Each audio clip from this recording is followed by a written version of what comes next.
हे guys, जय हिंद। Welcome to the Hindu analysis of Vani academy, जिसका कि मोटो है aim for excellence. Today is 5th of March, Friday. चलिए स्टार्ट करते हैं टॉपिक जो हम आज कवर करेंगे। सबसे पहले कोट ऑफ द डे देखेंगे।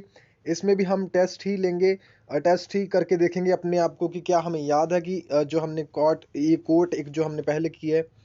और गाइस, मैं आपको बता दूं कि कल जो कोट मैंने दिया था उसका सही सही जवाब दिया था शिवम अरिजीत सिंह ने। और यहाँ पे आप देख सकते हो कि आज ये जो कोट है, in the matters of style swim with the current, in the matters of principle stand like a rock. ये किस महान व्यक्ति ने ये कोट दिया है, ये आपको कमेंट बॉक्स के अंदर आंसर करके बताना है। देखिए गाइस, कल जैसे एक स्टूडेंट ने आंसर दिया वहाँ पे शिवम अरिजीत सिंह ने। तो इस तरह से अगर आप रेगुलरली आंसर करते हो चीज़ों का, जो आपको क्वेश्चंस पूछे जाते हैं, तो आप जो ज़रूर एक दिन अपने एम को अचीव करोगे। देखिए, एक हैबिट होती है कि अपना काम नहीं करना, कमिटमेंट नहीं रखना अपनी लाइफ के अंदर। अगर आप अकाउंटेबिलिटी है आपकी, यानी कि आप अकाउंटेबल हो, या आप अपना जो डिसाइड करते हो चीज़ कि हाँ मैंने ये काम इतने समय पे करना है, आप पंक्चुअल रहते हो, अगर आप वैसे ही करते हो तो ज़रूर आप सक्सेस की तरफ बढ़ रहे हो, लेकिन आप ग्रो कर रहे हो। लेकिन अगर आप जस्ट टाइम पास कर रहे हो इस लाइफ में आके, कि हाँ आपने कोई टाइम डिसाइड किया है और दोबारा से कोई और चीज़ जो है आपको डिस्ट्रैक्ट कर रही है वहाँ से, आप अपने जो एम है वहाँ से डिस्ट्रैक्ट हो रहे हो, तो समझ लीजिए कि आप अपनी आप अपनी लाइफ के अंदर एक जो कीमती समय है, प्रीशियस, ये जो टाइम है, इसको आप वेस्ट कर रहे हो। तो जो चीज़ें आपको, अगर आप दिल से फॉलो करते हो उन्हें, और अगर आप रिलीजियसली उन्हें फॉलो करते हो, अगर वहाँ पे जैसे कहा जाता है वैसे ही कीजिए। बहुत बड़ा टास्क नहीं है जो हम आपसे बोलते हैं इसके अंदर। अगर आप इसे फॉलो करते हो इस एनालिसिस को, तो जो चीज़ें इसमें बताई जाती हैं वो भी ज़रूर किया कीजिए आप। बहुत छोटे छोटे टास्क होते हैं जो आपको फुलफिल करने के लिए बोला जाता है, और यही छोटे छोटे टास्क जो हैं आपके लाइफ के अंदर काम आएंगे। चलिए ये बताइए कि ये जो कोट है, आज का जो ये क्वेश्चन है, ये कोट है in matters of style, style के मामले में, swim with the current in the matters of principle, सिद्धांतों के मामले में, जो असूल हैं आपके उनके मामले में, आप उनके मैटर्स में आप खड़े रहिए, स्टैंड रहिए अपनी जगह पे, रॉक की तरह, पत्थर की तरह, एक चट्टान की तरह। रॉक बेसिकली चट्टान को बोला जाता है। एक चट्टान की तरह, मजबूत चट्टान की तरह आप अपनी जगह पे अड़े रहिए कि हाँ मैं इन्हीं प्रिंसिपल्स को, इन्हीं क्वालिटीज़ को और पॉलिश करूँगा और हॉन करूँगा। अ, ये आपको बताना है कि ये कोट किसके द्वारा दिया गया है। आपको ऑप्शन दिए जाते हैं, doctor APJ Abdul Kalam, Thomas Jefferson, James medicine और आइजैक न्यूटन। ये आपको चारों में से ये चीज़ें आपको बतानी है, इन चारों ऑप्शंस में से कि कौन सा आंसर जो है सही है। उसके अलावा एडिटोरियल है एक, not so stellar in protecting personal liberty के बारे में है।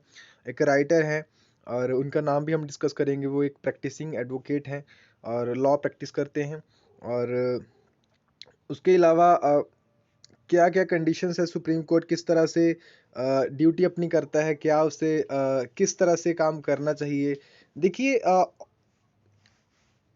सॉरी, जो वहाँ पे राइटर्स का एडिटोरियल्स के अंदर जो वो बात बोलते हैं, वो उनका एक पर्सनल ओपिनियन है, यानी कि उनकी विजडम के हिसाब से वो क्या बता बता रहे हैं वहाँ पे, वो है।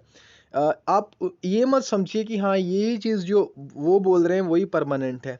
देखिए, किसी भी इंस्टीट्यूशन के ऊपर जब आप क्वेश्चन करते हो या उसके अगेंस्ट लिखते हो, तो आपको जस्ट चीज़ें समझनी चाहिए। दोनों पार्टीज़ का, जैसे इंस्टीट्यूशन के खिलाफ कोई बोल रहा है, तो यानी कि इंस्टीट्यूशन के खिलाफ नहीं, बल्कि उसकी जो पॉलिसीज़ हैं उसे इतनी होना चाहिए कि उसकी जो पॉलिसीज़ हैं, जैसे हम आगे डिस्कस करेंगे, उसको आप क्रिटिसाइज़ कर सकते हो, ना कि आप पूरा इंस्टीट्यूशन को ब्लेम नहीं कर सकते उस चीज़ के लिए। क्योंकि इंस्टीट्यूशन जो है हमारी कॉन्स्टिट्यूशन से बना है, और कॉन्स्टिट्यूशन आज से नहीं बना।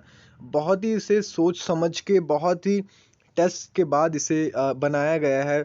और लोगों के रिप्रेजेंटेटिव्स, चाहे वो इनडायरेक्टली रिप्रेजेंटेड थे, लेकिन फिर भी वी द पीपल जो हम बोलते हैं, हमने एक संविधान बनाया और हमें इसकी रिस्पेक्ट करनी चाहिए, इसके इंस्टीट्यूशंस की रिस्पेक्ट करनी चाहिए। हाँ, हम पब्लिकली वहाँ पे क्रिटिसाइज़ कर सकते हैं, लेकिन जो पॉलिसीज़ हैं, कोई जजमेंट है, उसे क्रिटिसाइज़ कर सकते हैं कि ऐसा नहीं, ऐसा होना चाहिए था। लेकिन हम पूरे इंस्टीट्यूशन को क्रिटिसाइज़ नहीं कर सकते, इंस्टीट्यूशन के खिलाफ हमें नहीं बोलना चाहिए। न्यूज़ है अलग-अलग, जैसे OTT platforms will not have to register, centre ने कहा है। 20 फ्रॉम म्यांमार, जैसे वहाँ पे मिलिट्री रूल अभी चल रहा है, उसके बारे में डिस्कस करेंगे। हरियाणाज़ न्यू जॉब कोटा जो है, उसके बारे में देखेंगे। देन कार्टून सेक्शन है एक, उसके बारे में देखेंगे। देन यूनाइटेड नेशन जो है उसने म्यांमार को कहा, ये फर्स्ट न्यूज़ के साथ ही रिलेटेड न्यूज़ है। Then house clears police reforms in US, United States के अंदर जैसे जॉर्ज फ्लॉयड जो थे उनकी डेथ हुई थी, एक पुलिस एक वहाँ पे एक जो रेसिज्म है अभी भी जो चल रहा है सोसाइटी के अंदर, कि किस तरह से एक जो ब्लैक वर्सेस वाइट का जो रेसिज्म है अभी भी वहाँ पे देखा जाता है। और पुलिस जो था उन्होंने किस तरह से उनको वहाँ पे मिसट्रीट करके उनको काफ़ी बुरा व्यवहार करके उनके साथ, और बाद में उनकी वहाँ पे वो बोलते हैं कि मतलब मुझे मत मारो, मुझे जीने दो। आपने वो लास्ट सेंटेंस आपको याद होगा जो जॉर्ज फ्लॉयड ने बोला था। अ, ये देखिए किस तरह से ये जो रेसिज्म होता है, और आपको चाहे वो डेवलप्ड नेशन भी है, लेकिन फिर भी वहाँ पे नेगेटिव्स या इस तरह की चीज़ें वहाँ पे होती हैं। इसलिए हमेशा हमको एक गुड क्वालिटीज़ अपने अंदर और एक अच्छी क्वालिटीज़ अपने अंदर रखनी चाहिए, जो कि सोसाइटी के भले के लिए हों, सोसाइटी के गुड के लिए हों। जैसे प्लेटो कहते हैं, गवर्नेंस की अगर हम बात करें, गवर्नेंस गवर्नेंस के अंदर जो कि आपकी प्रीलिम्स का भी क्वेश्चन, प्रीलिम्स के अंदर भी आता है गवर्नेंस, तो वहाँ पे जो प्लेटो हैं वो बताते हैं कि जो एक वहाँ पे राजा होना चाहिए, किस तरह से होना चाहिए कि उसको एक फिलोसोफर किंग होना चाहिए, वो समझदार एक इंसान होना चाहिए। ना कि जैसे चाइना ने हमारे ऊपर जैसे अटैक किया, हमारे जो सोल्जर्स थे गालवान के अंदर, उनके ऊपर जब वहाँ पे जो वहाँ पे हमारे और उनके सोल्जर्स के बीच में हुआ, और हमारे सोल्जर्स की वहाँ पे जो शहीद हुए हमारे सोल्जर्स, और उनके भी जो उन्होंने रिसेंटली बताया, तो किस तरह से जो हम आम नागरिकों के मन में तो ये चीज़ें आती हैं कि नहीं, हम चाइना को जो भी चाकू छुरी है हमारे पास, उसको लेके हम वहाँ पे उनके खिलाफ चले जाएंगे, उनको मार देंगे।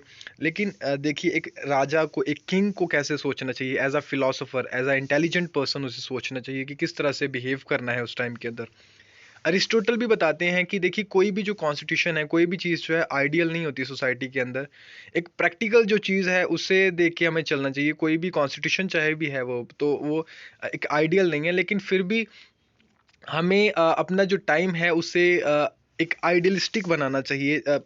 जो एम है वो हमारा प्रैक्टिकल होना चाहिए, लेकिन ड्रीम जो हमारा वो एक आइडियलिस्टिक होना चाहिए कि हमने वहाँ तक पहुँचना है। अ, और ये गवर्नेंस के अंदर आप पढ़ते हो इस तरह की ये जो चीज़ें हैं, और पॉलिटी से काफ़ी डिफरेंट रहता है वो। चलिए स्टार्ट करते हैं आज की जो इम्पोर्टेंट न्यूज़ है। 20 फ्रॉम म्यांमार सीक रेफ्यूज, और यहाँ पे एक वर्ड भी हमने देखा था, असाइलम, आप नोट कर लीजिए, ASYLUM। असाइलम का मतलब होता है यानी कि पनाह। और काफ़ी दिन पहले हमने ये डिस्कस भी किया था कि वहाँ पे जो स्टूडेंट्स यूनियन थे कुछ म्यांमार की, सॉरी मिज़ोरम के अंदर, वहाँ पे उन्होंने जो स्टेट गवर्नमेंट है वहाँ मिज़ोरम की, उनको ये बताया था कि जो विलेजर्स हैं वहाँ पे काफ़ी दिक्कत के अंदर हैं, कुछ विलेजर्स वहाँ पे, कुछ गांव के लोग, उनको असाइलम यानी कि रेफ्यूज वहाँ पे पनाह प्रोवाइड प्रोवाइड की जाए स्टेट गवर्नमेंट की तरफ से। और ये वर्ड भी है रेफ्यूज यानी कि पनाह देना उनको। 20 फ्रॉम म्यांमार, 20 लोग जो हैं वहाँ पे, जो अभी मिलिट्री रूल चल रहा है, जो इलेक्टेड वहाँ पे प्राइम मिनिस्टर थे, उनके खिलाफ किस तरह से एक्शन लिया गया वहाँ की मिलिट्री से, और किस तरह से उनके खिलाफ एक्शन लेने के बाद मिलिट्री कंट्रोल है वहाँ पे, वो आप यहाँ पे पढ़ सकते हो। ये हमने पहले भी डिस्कस की हुई है न्यूज़। नेक्स्ट जो है ओटीटी प्लेटफॉर्म, जिसके के बारे में हमने पहले बहुत अच्छे से डिस्कस किया है। ओवर द टॉप जो प्लेटफॉर्म्स रहते हैं, जैसे हॉटस्टार है, देन अमेजन प्राइम है, और बहुत सारी इस तरह की जो चीज़ें रहती हैं। अंडर वॉच यानी कि अभी से, अब से वो अंडर वॉच रहेगा गवर्नमेंट की। 25 फरवरी को जैसे हमें पता है कि the government announce the new information technology, ये जो आप याद रख सकते हो, न्यू इन्फॉर्म ये जो इंफॉर्मेशन टेक्नोलॉजी यानी कि IT intermediary guidelines and digital media ethics code, digital media ethics code, DMEC। आप मिमोनिक्स बना के भी यहाँ पे देख सकते हो। जैसे आप देखो कि आपने अब बनना है डिस्ट्रिक्ट कलेक्टर बनना है या डिस्ट्रिक्ट मजिस्ट्रेट आपने बनना है, DM। और यहाँ पे आप याद रख सकते हो इलेक्शन कमीशन, ठीक है। DM और इलेक्शन कमीशन का क्या रिलेशन रहता है इलेक्शंस के टाइम पे।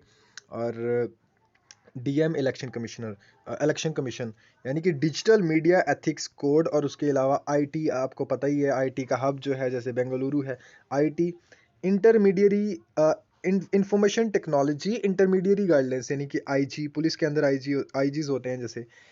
इंफॉर्मेशन टेक्नोलॉजी इंटरमीडियरी गाइडलाइंस, यहाँ पे जैसे हमने देखा था डिस्ट्रिक्ट मजिस्ट्रेट और election commission, digital media ethics code.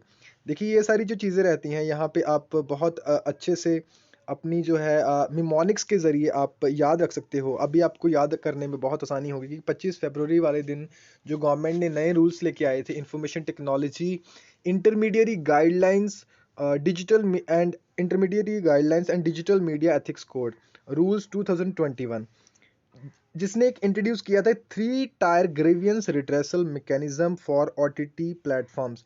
First year जो है, सेकंड ईयर है, थर्ड ईयर है, ग्रीवियंस सेल होगा पहले, then a self regulatory body of OTT platforms, एक सेल्फ रेगुलेटरी बॉडी है वहाँ पे OTT प्लेटफॉर्म्स के लिए। और उसके बाद लास्ट पे an inter ministerial panel to look into the complaints if they are not resolved at the first 2 levels.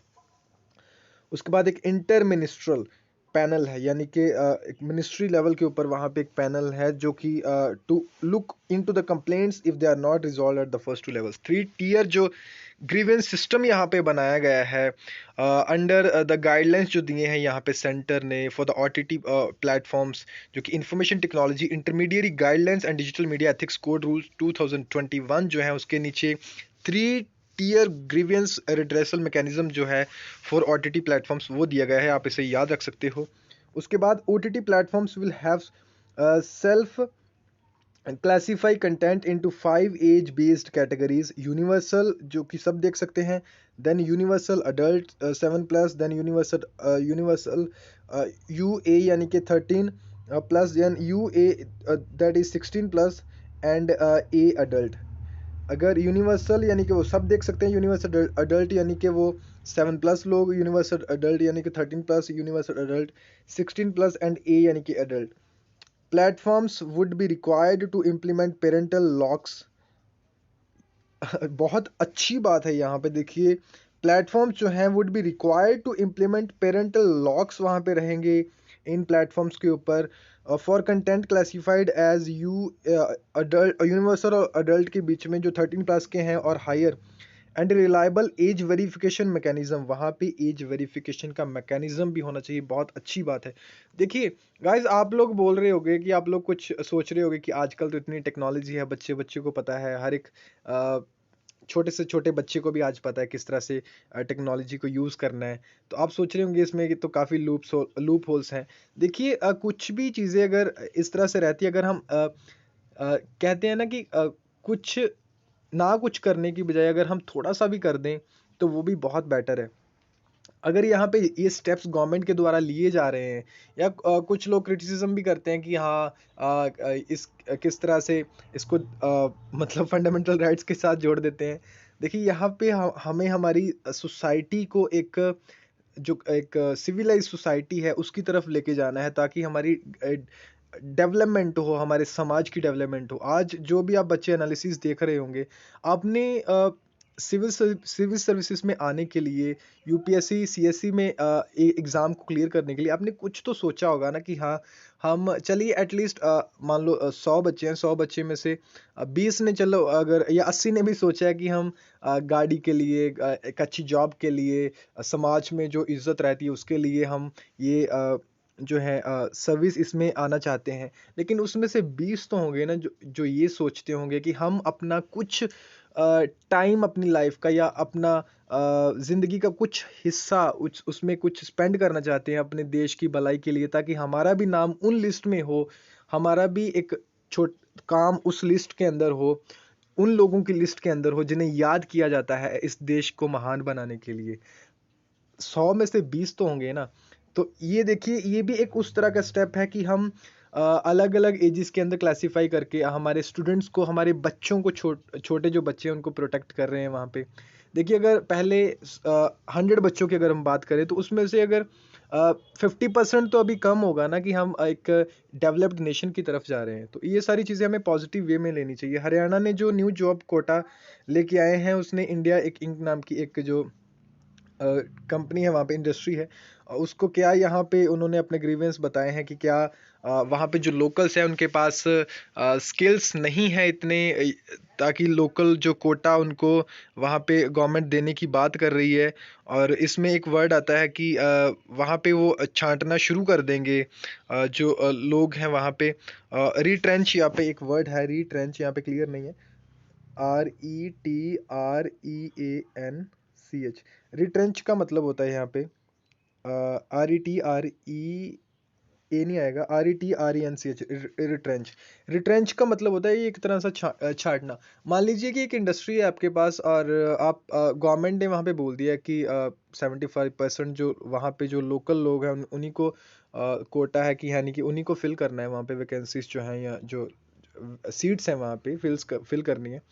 अगर इस तरह से आप सोचिए, जो 25% बाहर से आएंगी, या वहाँ पे अगर उनके पास स्किल्स नहीं अवेलेबल, तो किस तरह से वो इंडस्ट्री वर्क करेगी।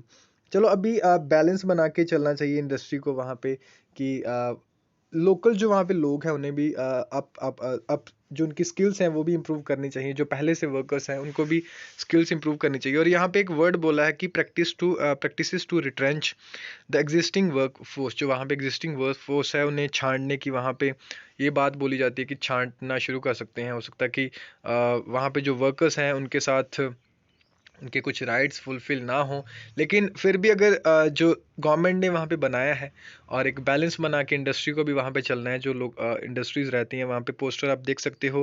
ये फीमेल कौन है, ये लेडी कौन है, और यहाँ पे एक पॉलिटिक चेयर की बात हो रही है, ये कौन है भाई साहब, और ये आपको कमेंट बॉक्स के अंदर बताना है। नेक्स्ट जो है, daily cases cross 17,000 mark again. देखिए, पहले जो सितंबर से पहले जो केसेस थे वो फरवरी तक आते आते कम हुए, लेकिन ये ग्राफ फिर ऊपर जा रहा है। और ये एक ग्रेव कंसर्न की एक बात है। ग्रेव कंसर्न का मतलब यानी कि एक गंभीर एक बहुत गंभीर बात है, एक कि हमारी समाज के लिए, हमारी सोसाइटी के लिए फिर से यहाँ पे खतरा हो सकता है। इसलिए गाइज बोला जाता है जैसे कि हमें अलर्ट रहना चाहिए, हेल्थ का, हाइजीन का ध्यान रखना चाहिए, और ख़ास करके हम स्टूडेंट्स को बहुत ही ज़्यादा खुद भी अवेयर रहना है, और अपने माता पिता को, अपने मम्मा पापा को, और अपने फैमिली को, जितने भी लोग हमारे पास हमारे साथ जुड़े हैं, जैसे हमारे फ्रेंड्स हैं, जो हमारे फ्रेंड सर्कल में, एक दूसरे को हमेशा ही कहते रहिए कि अपनी हेल्थ का, हाइजीन का ध्यान रखें, ताकि एग्ज़ाम टाइम आप एग्ज़ाम देने जा रहे हो तो तब आपको कोई दिक्कत ना हो, अपनी हेल्थ के साथ आप हेल्थ के साथ कोई कुछ बुरा इस तरह से ना हो। और ज़रूर अपना ध्यान रखिए। Not so stellar in the protecting personal liberty, ये एडिटोरियल जो हम आज डिस्कस करेंगे, सबसे पहले हम देख लेते हैं कि जिन्होंने ये एडिटोरियल लिखा है उनके बारे में देख लेते हैं। सुहृत पार्थी सारथी इज़ एन एडवोकेट प्रैक्टिसिंग, एक एडवोकेट हैं जो कि प्रैक्टिस कर रहे हैं मद्रास हाई कोर्ट के अंदर, यानी कि मद्रास हाई कोर्ट के अंदर ये एक एडवोकेट हैं वहाँ पे जो प्रैक्टिस कर रहे हैं। और इन्होंने ये जो एडिटोरियल यहाँ पे लिखा है उसे हम पढ़ने जा रहे हैं, और इनका ये व्यू पॉइंट है अपना। देखिए, हर एक इंसान का अलग अलग व्यू पॉइंट है, और इसे हम डिस्कस करने यहाँ पे जा रहे हैं। तो आप ये मत सोचिए कि जो न्यूज़पेपर के अंदर आया वही राइट है। अलग अलग लोगों के व्यूज़ होते हैं, जितने बोलते हैं जैसे कि the n number of, if there are n number of mouths, there are n number of opinions। अलग अलग जितने मुंह उतनी बातें होती हैं। तो आपको इसे फिक्स नहीं लेके चलना कि हाँ ये फिक्स ही है ये चीज़। आपको जस्ट समझना है, उस इंसान का ओपिनियन समझना है, अगर सही है तो ठीक है, इम्प्लीमेंट करना है अपनी लाइफ के ऊपर भी, या अपने आप सीखना भी है उससे। और अगर हाँ उसने एक ओवर क्रिटिसाइज किया है जिसकी ज़रूरत नहीं है, तो वो भी आपको चीज़ समझनी पड़ेगी यहाँ पे। Outcomes from judiciary in the defense of liberty, free thought and speech seem to be far from routine। Routine से बहुत ही दूर यहाँ पे दिख रहा है। ये इसकी सब हेडलाइन है, हेडलाइन के नीचे सब हेडलाइन होती है। द नेक्स्ट पढ़ना हम स्टार्ट करेंगे। A pair of recent rulings give us A glimmer of hope, यानी कि एक अंश, एक उम्मीद देता है। जो रिसेंट जो रूलिंग्स आई हैं, पेयर ऑफ रूलिंग्स जो आई हैं, that judiciary might yet serve as a tribune of people's right. अभी भी जो जुडिशरी है वो लोगों की आवाज़ है, वहाँ पे लोगों के राइट्स को प्रोटेक्ट करने के लिए वहाँ पे खड़ी है। जो जुडिशरी है, the first was the acquittal of the journalist Priya Ramani जो है, उनका जो उनको जो डेफेमेशन का केस था एक, उनके खिलाफ फाइल कर दिया गया। उनको कैसे वहाँ पे जजमेंट दी उसके बारे में देखेंगे। On the charges of criminal defamation, किस तरह से इन चीज़ों को यूज़ किया जाता है यहाँ पे। Delhi high court in discharging her of the accusations recognize that a woman's right to dignity superseded any claims over reputation। Delhi high court ने यहाँ पे कहा in discharging her of accusations recognise that, उन्होंने रिकग्नाइज किया कि ए विमेंस राइट है वहाँ पे to dignity superseded any claims over reputation. The court also held that a survivor of sexual harassment, जो सर्वाइवर है सेक्सुअल हरासमेंट की, उनके पास फ्रीडम है टू प्लेस हर ग्रीवियंस, अपना ग्रीवियंस अपनी बात जो है वो रखें एट एनी पॉइंट, कभी भी किसी टाइम के ऊपर भी, after the occurrence of event होने के बाद कभी भी किसी भी प्लेटफॉर्म के ऊपर वो अपनी बात अपनी चॉइस रख सकते हैं। दूसरा, second was the great bail जो ग्रांट ऑफ बेल, जो दिशा रवि जो क्लाइमेट एक्टिविस्ट हैं 22 ईयर ओल्ड के, जिनके ऊपर सेडिशन ये लगा एलिगेशंस ये था कि इन्होंने एक टूल किट को एडिट किया है, हेल्प किया है एडिट करने में और शेयर किया है, that was mean to land support to protest against union government के जो न्यू फार्म लॉज हैं, उनके खिलाफ फार्मर्स जो सपोर्ट कर रहे हैं उनको सपोर्ट करने के लिए ये टूल किट यहाँ पे एडिट किया गया, बनाया गया। इन ordering grant bill the court of additional sessions जज नोटेड, एडिशनल सेशंस जज जो थे यहाँ पे उन्होंने नोट किया that the prosecution had failed to produce even a iota of evidence. यही चीज़ आप यूज़ कर सकते हो, इसी तरह के phrases.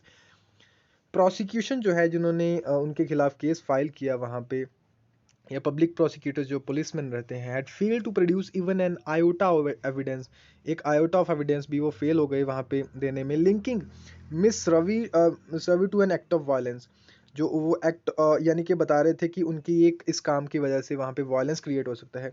It found the tool kit to be an innocuous and the actions of any, innocuous होता है कि यानी कि वहाँ पे कोई नुकसान नहीं पहुँचा रही ये tool kit. The actions of Delhi police in restraining her liberty to be based on propitious anticipations, यानी कि वो एक वहाँ पे पॉलिटिकल दबाव के नीचे आके ये चीज़ें कर सकते हैं, या बिना कुछ डिसाइड किए उन्होंने ये काम किया। द जज was also constrained to state the obvious that in a democracy the right to dissent is fundamental, और जज ने वहाँ पे देखा कि जो राइट टू डिसेंट है ये फंडामेंटल एक हमारा राइट है डेमोक्रेसी के अंदर। Not so now for another ruling free in A free Republic, verdicts such as these will seen as unexceptionable. If anything, they are attempts there are they are attempts at undoing, at least in part, injustices wrought by the processes of the criminal justice system. Miss Ramani spent months on end participating in a trial. बहुत time उन्होंने वहाँ पे spend किया, not for being a perpetrator of any crime but for speaking about sexual harassment at workplace। और miss Ramani जो कि इनका बहुत समय यहाँ पे बहुत मंथ स्पेंड हुए अपने ट्रायल में and participating in trial, not for being perpetrator का मतलब होता है कि जो दोषी होता है, और उन्होंने कोई दोष नहीं किया यहाँ पे, कोई इस तरह का एक्ट नहीं किया, बट किस वजह से उनको ये टाइम स्पेंड करना पड़ा कि जस्ट अब बोलने के लिए जो उनके साथ कुछ गलत हुआ है अगर, तो सेक्सुअल हरासमेंट के बारे में अगर वो वर्क प्लेस के ऊपर बताना चाह रहे हैं, तो इसी की वजह से वहाँ पे उनको इतना उनका जो टाइम है वो वेस्ट हुआ। Miss Ravi spent 10 days in custody, 10 दिन वो कस्टडी के अंदर रहीं। पहले आपने देखा होगा कि पुलिस कस्टडी में, देन जुडिशियल कस्टडी के अंदर भी वो रहीं मिस रवि जो है। On the basis of evidence that the court found at best scanty and sketchy, और क्या वहाँ पे जो जज थे वहाँ पे, उन्होंने क्या देखा कि ये स्कैंटी और स्केची है, जो भी यहाँ पे उनके खिलाफ बोला जा रहा है, ये यानी कि एक काल्पनिक है या फ्रेम किया जा रहा है यहाँ पे। But these rulings are now far from routine. Indeed on 25 February Allahabad high court जो है in Aparna Purohit versus state of Uttar Pradesh, Aparna Purohit versus State of Uttar Pradesh gave us a scantling of disdain with which the higher judiciary views issues of personal liberty.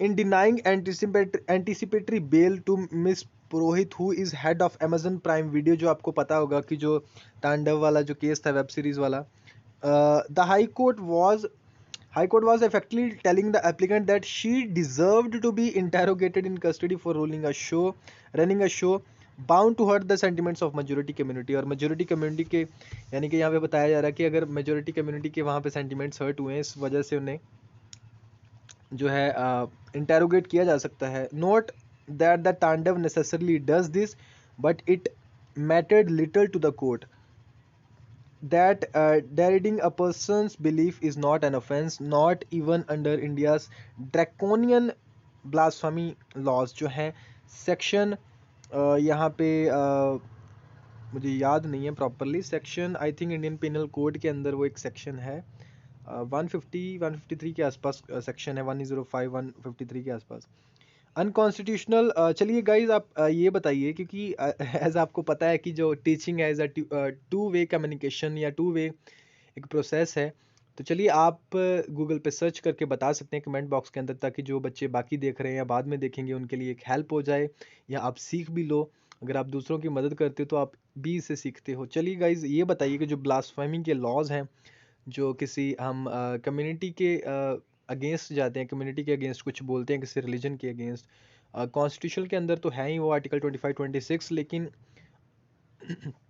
Sorry Indian penal code जो कि एक McClay committee जो थी उनके द्वारा draft उसका तैयार किया गया इंडियन पिनल कोड का, जैसे सेडिशन का जो एक्ट है वो भी उसमें एक्चुअली इंक्लूडेड नहीं था, लेकिन बाद में ब्रिटिश गवर्नमेंट के द्वारा जो सेडिशन का लॉ है सेक्शन 124 ए, इसीलिए उसके पीछे ए लगाया था कि वो अमेंडमेंट के साथ आया है, और बाद में ब्रिटिश गवर्नमेंट के द्वारा उसे ऐड किया गया है इंडियन पिनल कोड के अंदर।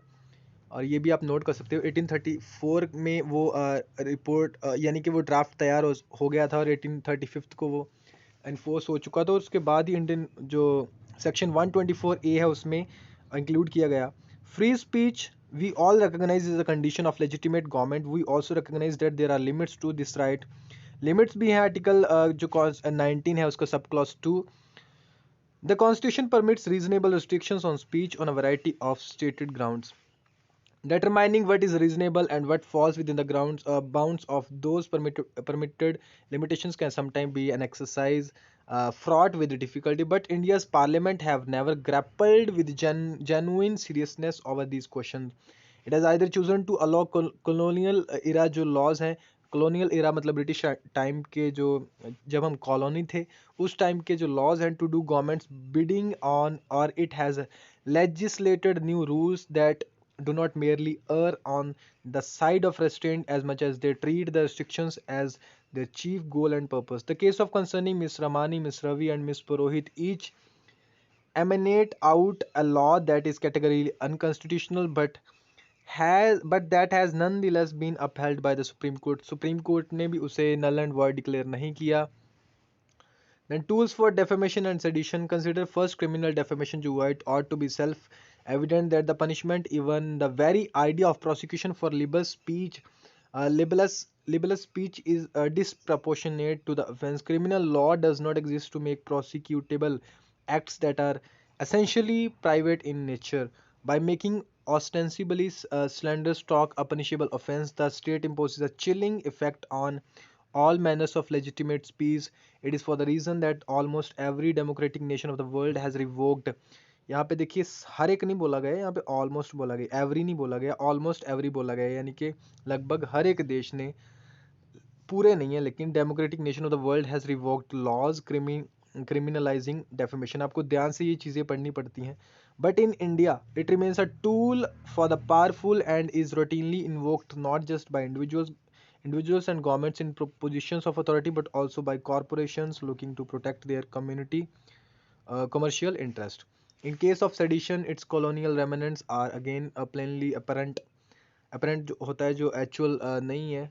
Although it was a part of Macaulay's original draft, जैसे हमने पहले डिस्कस किया, it was incorporated by the British government into the Indian penal code. क्यों? ताकि वो the explicit aim of repressing all the forms of dissent जो है उन्हें against the regime, जो भी dissent है उन्हें वहाँ पे suppress किया जाए. The offense which carries prospect life imprisonment is defined as an act which brings or attempts to bring into hatred or contempt or excites attempts to excite disaffection towards the government established by law in India. The cause also contain an ominous explanation. The word disaffection includes disloyalty and feelings of enmity. In saving the provision from constitutions, आज guys थोड़ा सा ये लंबा हो जाएगा क्योंकि बड़े वाला एडिटोरियल जो है हम डिस्कस कर रहे हैं और बहुत ही एक अच्छे वे में हम इसे डिस्कस कर रहे हैं. और यह आपको गारंटी के साथ कह सकते हैं कि जो भी बच्चे इसे फॉलो करते हैं ज़रूर वो सक्सेसफुल रहेंगे. क्योंकि जब आप रिलीजियसली किसी चीज़ को फॉलो करते हो तो ज़रूर आप अपनी एम तक वहाँ पे पहुँच सकते हो. In saving the provision from Constitution's demand, the Supreme Court in 1962 read down the offence and held that it was only seditious action, that the tendency to disrupt public order that was prosecutable. Since then, in other cases, the court has held that speech can be criminalized only when it bears approximate connection to disorder. But despite the imposition of these confines, the offense of sedition continues to be weaponized to restrict even the most inoffensive forms of dissent. India's blasphemy laws section 1 या guys ये हम discuss ही कर रहे थे. Section 153A है which deals with a speech that seeks to promote enmity between the different communities, and section 295A which criminalizes speech that outrages religious feelings are also vestiges यानी कि उनकी then है colonialism की. Rather than aiding in deal with genuine cases of hate speech, the law permit governments to target acts that so much as offend a person's belief, dislodging in the process the very foundation of the free expression. Signals from the judiciary से क्या signal है? The Supreme Court has allowed these provisions to remain on India's books, or to tell us that its record in protecting personal liberty is acclaimed without reason. Every now and then the court does bewail the state of affairs. In Arnab Manoranjan Goswami vs. State of Maharashtra, decided in November last year, the court warned the use of criminal law as a ruse of targeted harassment. The judgment noted, क्या कहा वहाँ पे judges ने, our courts must ensure that they continue to remain the first line of the defense against the deprivation of the liberty of citizen. First line of defence है citizens की liberty को लेके. Deprivation of liberty even a single day is one day too many.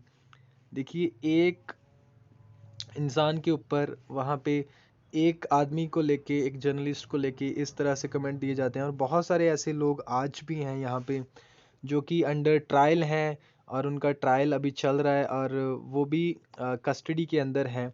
उनके लिए क्या statement आनी चाहिए यहाँ पे? और काफ़ी ये थोड़ा इलॉजिकल्स लगती हैं इस तरह की स्टेटमेंट अगर वो हर एक पे इम्प्लीमेंट नहीं होती. But any hope that the verdict would augur well for many thousands who continue to languish in jail. यहाँ पे वही बात बता कर रहे हैं, विदाउट ट्रायल, अभी उन तक कोई ट्रायल नहीं हुआ, and was quickly quelled when those involved in with making of Tandav first approached Supreme Court weeks after the verdict in Arnab Manoranjan Goswami. The court not only refused to quash the criminal charges against them but also offered them no interim protection against arrest. What is more, when one of the show's actor pleaded that he had simply been contracted to play a part, he was told you cannot play the role of character which hurts the religious sentiments of others. ये एक बात कहीं ना कहीं मेरा जो opinion है ठीक भी है कि अगर आप कोई भी एक्ट वहाँ पे कर रहे हो तो भाई आपको आपने सिर्फ पैसे के लिए नहीं वहाँ पे काम करना. आप ये भी देखिए कि क्या इससे हमारी सोसाइटी के अंदर हार्म तो नहीं हो रहा? देखिए बहुत सारी जो चीज़ें आज हमारे बॉलीवुड के अंदर भी होती हैं, बहुत सारी मूवीज़ भी इस तरह से होती हैं, जो एक्टर्स भी हैं, वो भी पैसे के लिए गाइज़ एक पैसा कमाने के लिए वो किस तरह से अपना वहाँ पे रोल प्ले करते हैं। सोसाइटी के लिए, हमारे समाज के लिए कुछ तो आपके स्टैंडर्ड्स होने चाहिए कि आपने किस तरह का कोई रोल प्ले करना है। हाँ, मान सकते हैं कि अलग-अलग तरह की वहाँ पे चीज़ें हैं, काफ़ी सारे बच्चे इससे डिसएग्री भी करेंगे, लेकिन बहुत सारी चीज़ें हैं जो हमारी सोसाइटी को इम्पैक्ट करती हैं, बच्चों की ग्रोथ को इम्पैक्ट करती हैं। आप इसे मानिए चाहे ना मानिए, लेकिन हमारी जो यंगर जनरेशन्स रहती हैं, जो हमारे स्टूडेंट्स रहते हैं, या हमारे जो छोटे बच्चे रहते हैं, उनकी लाइफ़ के ऊपर ये बहुत बुरी तरह से इम्पैक्ट करती हैं, ये वाली जो चीज़ें हैं। क्योंकि काफ़ी सारी स्टेट्स के अंदर जैसे होता है कि जो सॉन्ग्स होते हैं, जो ट्रैक्स निकाले जाते हैं, उनके अंदर काफ़ी इस तरह के जो अ, पुलिस को छोटा दिखाया जाता है वहाँ पे। क्रिमिनल्स अपने आप को एक तरह से, या एक गैंगस्टर्स होते हैं वो क्रिमिनल्स, इस तरह से बताया जाता है ट्रैक्स के अंदर। और ये सारी चीज़ें बहुत देश के अलग अलग कोनों के अंदर हो रही है, और इवन की मूवीज़ के अंदर भी ये दिखाया जाता है। ये सारी चीज़ें वही फिर बच्चे वो खुद यंगस्टर जो रहते हैं वो भी इसी तरह से करते हैं। और एक्चुअल और रियलिटी में फ़र्क होता है गाइज। मूवी जो है 3 घंटे की होती है, लेकिन लाइफ जो है 3 घंटे की नहीं होती। अ, बहुत सोच समझ के हमें ये स्टेप्स लेने चाहिए। To be sure, as lawyer Abhinav Shekhri has repeatedly highlighted, India's bail jurisprudence suffers from a systematic malaise where the manner in which offences are classified and the manner in which judicial discretion is vested invariably leads to arbitrary outcomes. Last है इसका यहाँ पे conclusion, but when this uncertainty is coupled with prevailing distrust which flows from the Supreme Court in the values of personal liberty, of free thought and expression, what we get is a complete erasure of rule of law. यहाँ पे rule of law किस तरह से उसके साथ treat किया जाता है, ये कंडीशन सामने आती है। और ये एडवोकेट हैं, प्रैक्टिसिंग एडवोकेट है मद्रास हाई कोर्ट के अंदर। नेक्स्ट जो न्यूज़ है, that is UN tells Myanmar military to stop murdering protesters. Military जो है किस तरह से उसने अपने हाथ में ली हैं वहाँ पे चीज़ें। देखिए अभी आने वाले दिनों में क्या होता है वहाँ पे। एड एड फ्लॉयड मर्डर, जो जॉर्ज फ्लॉयड थे, उनके मर्डर के बाद वहाँ पे जो ट्रायल उनका अभी चल रहा था, यूएस हाउस जो है वहाँ पे उसने क्लियर किया है कि पुलिस रिफॉर्म्स अभी वहाँ पे की जाएंगी। और काफ़ी चीज़ें आज हमने डिस्कस की। Thank you guys for watching this session. Subscribe करें इस यूट्यूब हमारे चैनल को, और बेल आइकन को भी प्रेस करें for upcoming videos. Thank you for watching this session, have a nice day, and also share this video with your friends relatives, so that they can also get aware, they can also learn from this video. Thank you and have a nice day.